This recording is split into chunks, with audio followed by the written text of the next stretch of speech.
One of the most powerful discoveries in neuroscience over the last few decades is the concept of neuroplasticity, the brain's ability to change in response to experience. But what's often misunderstood is that neuroplasticity is not always available equally throughout the day. The brain has certain windows, specific physiological and neurochemical conditions, in which it is most ready to rewire and learn. If we want to learn skills faster, understanding the timing and mechanics of neuroplasticity is absolutely critical.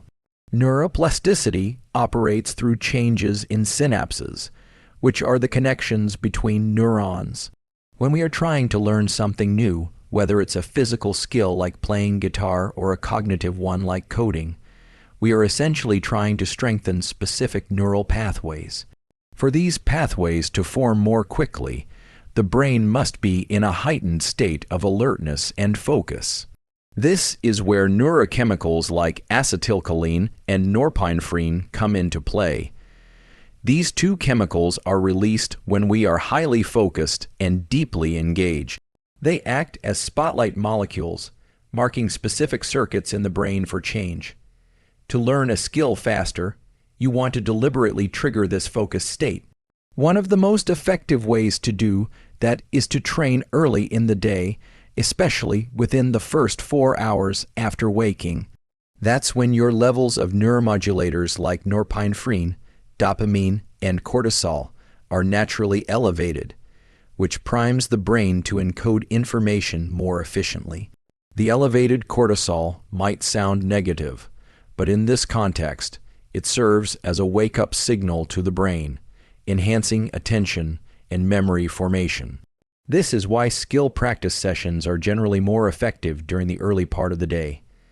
However, it's not just about when you train, but also how you structure the session. Research shows that short bouts of intense focus, typically around 90 minutes or less, are optimal for inducing neuroplasticity. Beyond that, our attentional systems begin to fatigue and the quality of learning drops. Within this window, the brain can enter what's known as the limbic friction state, where you are working hard to maintain attention and resist distraction. That state, though uncomfortable, is precisely where the greatest plasticity occurs. In other words, if the training feels slightly effortful and challenging, that's a good sign. It means your brain is laying down new circuits. A lot of people make the mistake of passively consuming information, watching videos, reading casually, or listening without intention. While this might feel productive, it does not trigger the neurochemical cascade required for deep learning. To truly accelerate skill learning, one must engage actively. This could mean physically mimicking a motion, taking handwritten notes while learning theory, or attempting recall-based tests without looking at the answers. The act of trying to recall or perform from memory forces the brain to engage those circuits deeply, which makes them more likely to be strengthened during rest. One of the most underappreciated aspects of neuroplasticity is the role of errors. Making mistakes is not only inevitable, it's essential. When we make an error while focused, the brain registers a prediction failure. That failure creates a strong signal in the brain, particularly in areas like the anterior cingulate cortex, which flags that neural circuitry for updating. In plain terms, when you fail at something while trying hard, your brain becomes more receptive to change. This is why practicing right at the edge of your current ability, not too easy, not too hard, is the sweet spot for skill learning. It's also why breaking a task into smaller, learnable chunks accelerates the learning curve. Equally important is the neurochemical environment after training. The period immediately after focused learning is when the brain starts converting those temporary neural traces into lasting changes. This is known as consolidation. If you immediately switch to multitasking, social media, or checking your phone, you disrupt this consolidation process. On the other hand, a short period of quiet rest, reflection, or even a walk without digital distraction, allows the brain to rehearse and encode what it just learned. In some cases, a 5-10-minute pause with your eyes closed can significantly improve memory retention from the prior learning session. Understanding these rhythms of neuroplasticity, when the brain is most ready to encode information and when it consolidates, is foundational if you want to learn any skill faster. It's not just about grinding longer hours. In fact, overtraining without respect for these natural rhythms leads to diminishing returns, fatigue, and even burnout. Precision is more powerful than volume when it comes to changing the brain. In sum, if you want to learn skills faster, your strategy should include working during your brain's natural peak windows, leveraging focused, high-friction effort, embracing mistakes, and allowing time for consolidation. When these elements are aligned, neuroplasticity shifts from something abstract to something practical, a powerful biological system that you can learn to work with rather than against. The faster you align when it comes to acquiring skills rapidly, one of the most critical components is how you direct and maintain your focus. Focus is not just a mental state. It is a biological condition governed by neuromodulators, especially dopamine and acetylcholine, which together shape the quality and depth of your attention. The more intensely you focus during skill practice, the stronger the neuroplastic changes will be. Dopamine, in particular, plays a dual role. It not only increases your motivation to engage in the learning process, but also flags the neural circuits that are actively being used, effectively telling the brain these pathways are important, strengthen them. Every time you focus intently on a task, let's say learning a new language or practicing a tennis serve, you engage the prefrontal cortex, which is the command center for attention and executive function.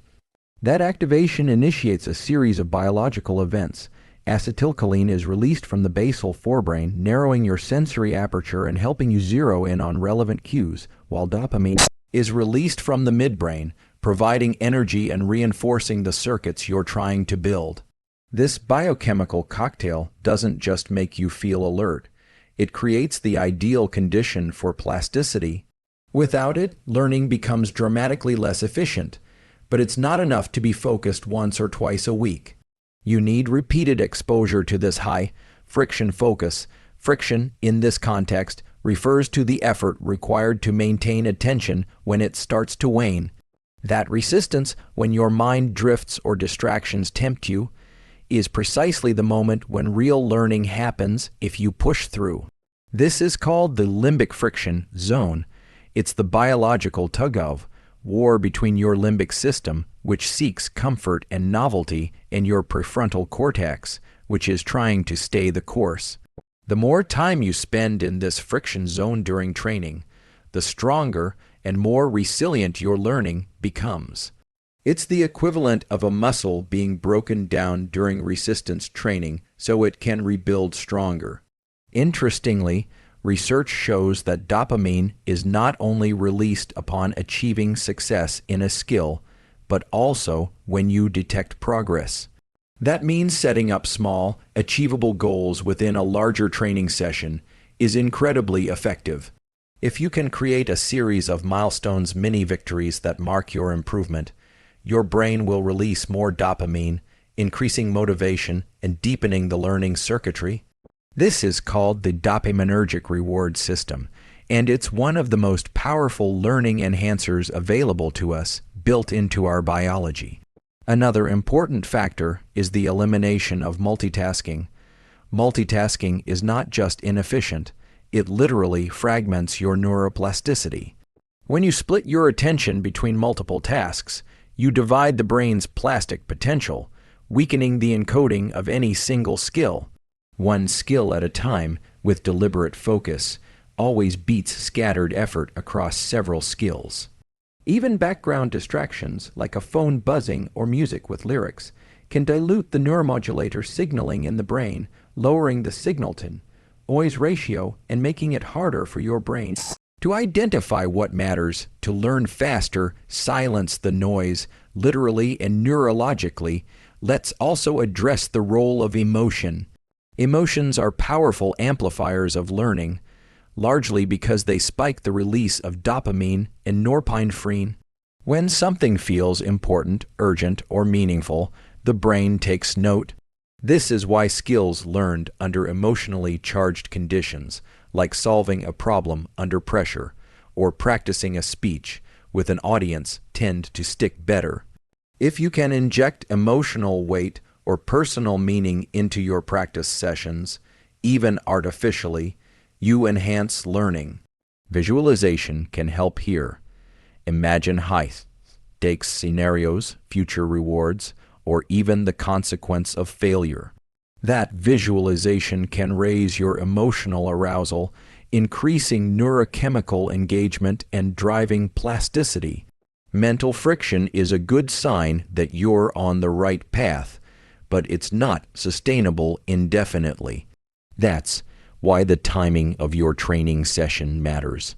Most people have about 1 to 2 windows per day where they can achieve deep focus, often in the first part of the morning and again in the late afternoon or early evening. Outside of those windows, the ability to maintain sustained focus without fatigue decreases.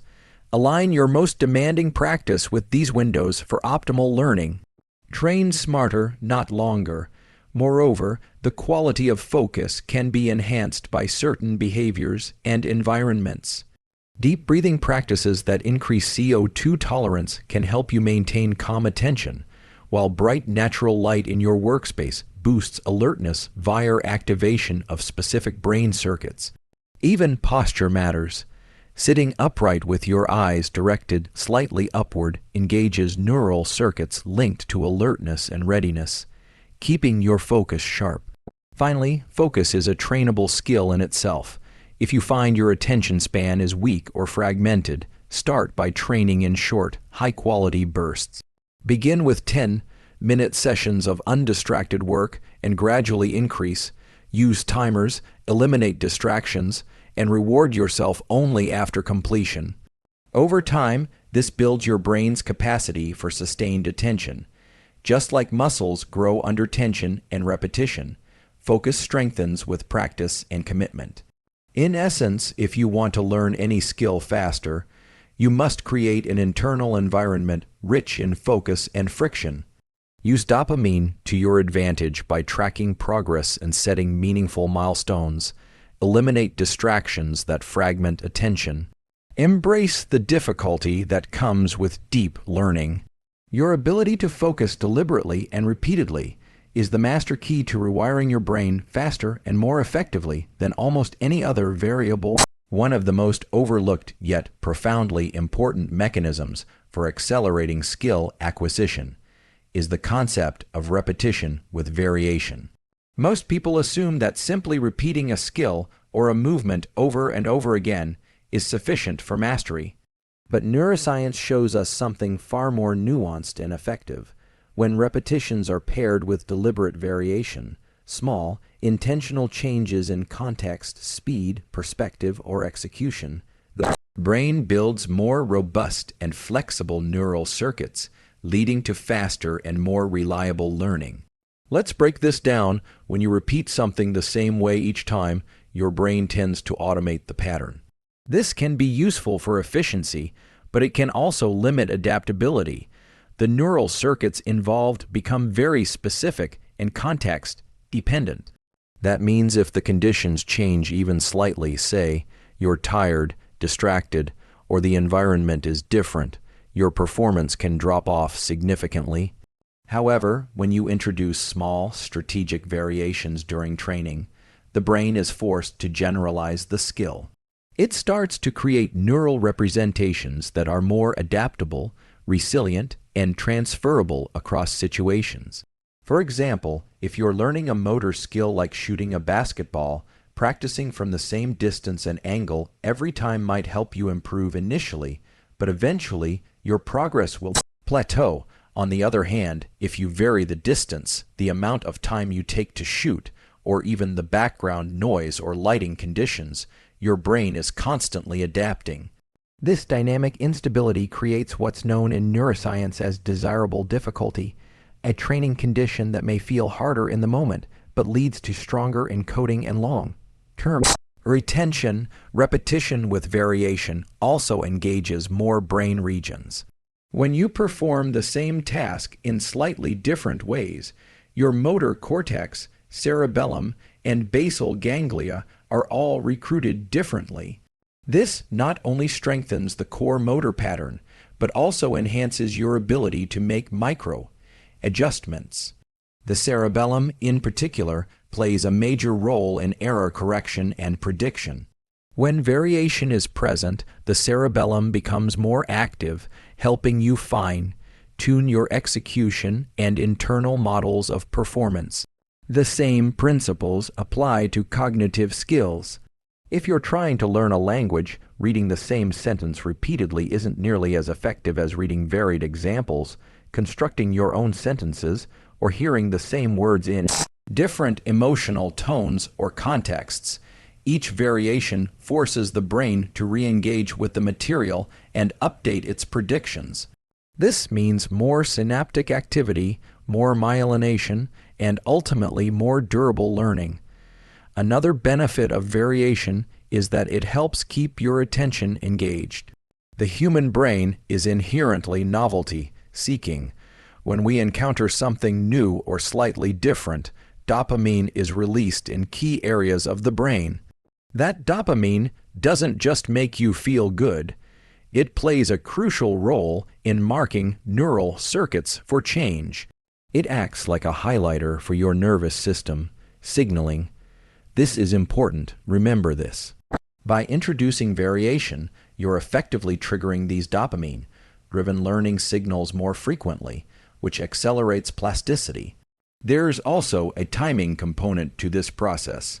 The ideal pattern is not to vary everything randomly, but to start with consistent repetition to build a basic framework, and then introduce variation once a certain level of familiarity is reached. This approach is called progressive variability. In this model, early learning is about grooving in the core pattern, and then gradually increasing the complexity and variability of training to challenge and expand the brain's capacity. This approach has been validated in studies on athletes, musicians, and even mathematicians, showing that those who incorporate variability into their practice retain skills longer and transfer them more effectively into real-world settings. Rest is another important part of this mechanism. The consolidation of variable practice happens primarily during rest periods, especially during sleep and quiet wakefulness. During these times, the brain replays experiences, particularly the surprising or effortful ones, and strengthens the relevant neural connections. This means that introducing variation combined with adequate rest forms a two-part system for accelerated skill learning. The challenge sparks the encoding, and the rest solidifies the memory. From a practical standpoint, applying repetition with variation doesn't have to be complicated. It could mean practicing a speech in front of different people or under different lighting conditions. It might mean solving problems on paper one day and verbally the next. If you're learning a sport, try slightly altering the tempo, surface, or equipment. These subtle shifts force your nervous system to work just a little harder to predict and execute, which makes the learning deeper and more transferable. It's worth noting that variation also increases the emotional salience of the task. When things change even slightly, your brain pays more attention. That engagement itself makes learning faster. Emotionally flat, monotonous practice is not only boring, it's neurologically inefficient. In contrast, when each repetition feels fresh, unpredictable, or just a bit uncomfortable, your brain lights up with attention and effort, and that's exactly what neuroplasticity feeds on. In essence, repetition is necessary, but repetition with variation is transformative. It forces the brain to think, adapt, and evolve. It enriches neural pathways, makes skills more resilient to stress, and prepares you for the unpredictability of real life. If you want to learn any skill faster, not just for now, but for keeps, introduce variation early and often. Your brain will thank you by learning not just faster, but deeper. One of the most underestimated tools for accelerating skill acquisition is rest. In particular, sleep and non-sleep deep rest, or NSDR, play essential roles in consolidating what we learn and enabling the brain to rewire itself more efficiently. While much attention is often placed on the actual practice of a skill, the hours spent rehearsing, repeating, and refining, what happens after practice is just as important, if not more so. The time between training sessions is when the brain takes the raw material of experience and turns it into lasting neural architecture. Without proper rest, the process of neuroplasticity is incomplete, and much of what you worked hard to learn can literally be lost. Let's start with sleep. During sleep, particularly deep sleep and REM sleep, the brain doesn't just shut off. It becomes highly active in organizing, consolidating, and even replaying the events and patterns you experienced while awake. In fact, during certain phases of sleep, the brain reactivates the same neural circuits that were active during learning, often in compressed, repeated bursts.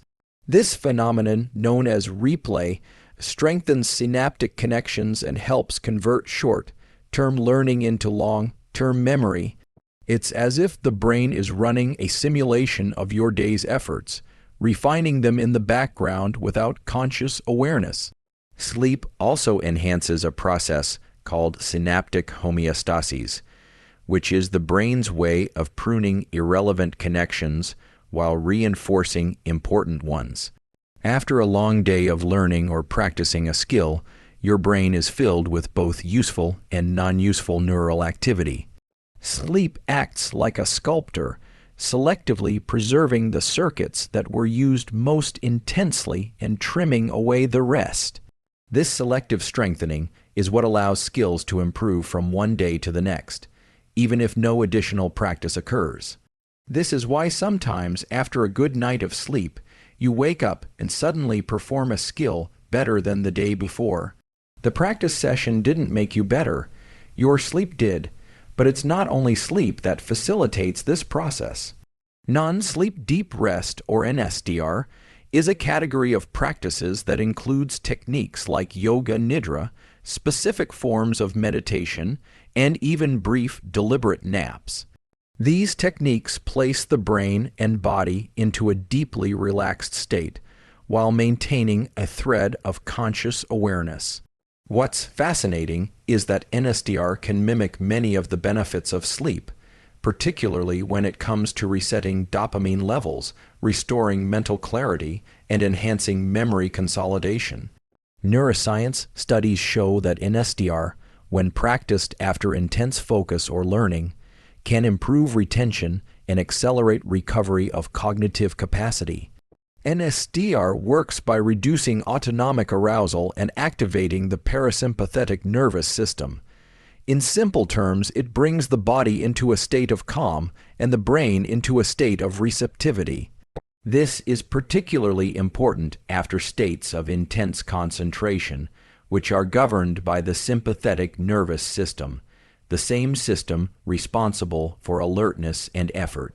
Just as muscles need recovery after resistance training, the brain needs recovery after cognitive strain. And NSDR provides that recovery window without requiring hours of sleep.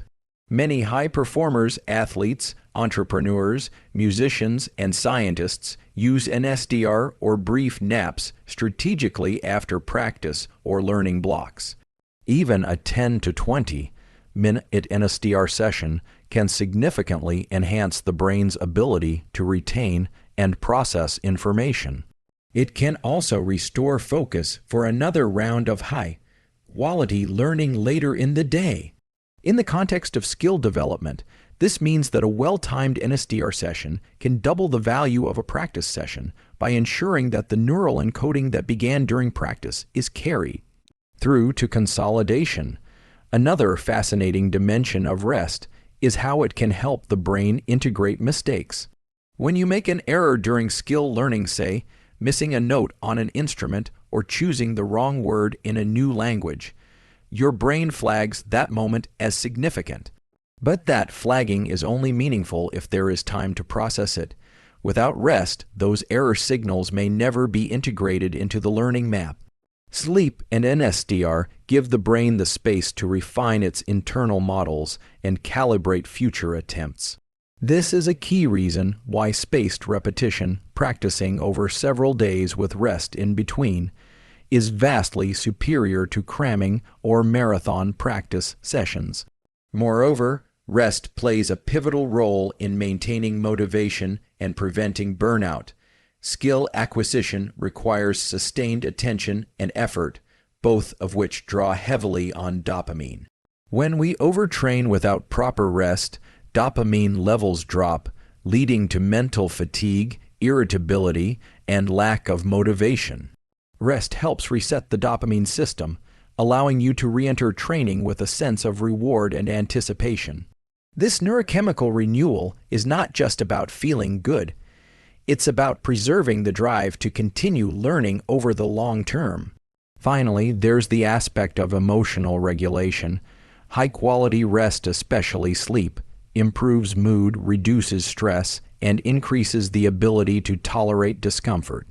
Learning new skills often involves frustration, self-doubt, and mental fatigue. Rest allows the prefrontal cortex, the area responsible for rational thinking and planning, to stay online. Without rest, emotional reactivity increases and your ability to focus and persist declines. In this way, rest is not just a passive state. It is a vital component of emotional resilience, which is essential for anyone trying to master a complex skill. To truly learn faster and better, it's essential to stop thinking of rest as optional. Sleep and NSDR are not luxuries, they are biological requirements for efficient learning. Practicing without adequate rest is like writing on a whiteboard with a dry marker.